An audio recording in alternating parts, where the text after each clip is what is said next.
Hi friends, welcome to Jaya's garden. தோட்டத்துலேருந்து புளிச்சக்கீரை பறிச்சிட்டு வந்துட்டேங்க. நிறைய தான் பறிச்சிட்டு வந்திருக்கேன். இப்போ அதை நல்லா வாஷ் பண்ணிட்டேன் 2-3 தடவை.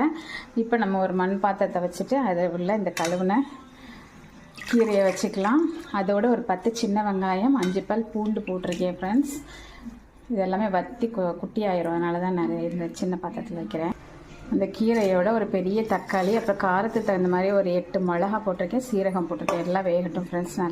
நல்லாவே பாயில் ஆகிடுச்சு. நம்ம உப்பு போட்டு ஆற வச்சு நல்லா கடைஞ்சிட்டு வந்துடலாம். அதுக்குள்ளே ஒரு தாளிப்புக்கு கடுகு, உளுந்தம் பருப்பு, கருவேப்பிலை போட்டு தாளித்து ரெடி பண்ணிக்கலாம்.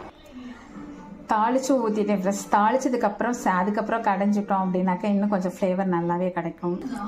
சூப்பராக கடைஞ்சி எடுத்தாச்சு ஃப்ரெண்ட்ஸ். இது அப்படியே சுடு சாதத்தில் குழஞ்ச சாதத்தில் போட்டு விரவி சாப்பிட்டோன்னா செம்மையாக இருக்கும். அப்படி இல்லைனா கூட ஒரு தயிர் சாதத்துக்கோ இல்லைனாக்கா சாம்பார் சாதத்துக்கு ரொம்பவே நல்லாயிருக்கும். ட்ரை பண்ணி பாருங்கள். அதுவும் ஆர்கானிக் புளிச்சக்கீரை கேட்கவே வேணாம் ஃப்ரெண்ட்ஸ். சூப்பர்.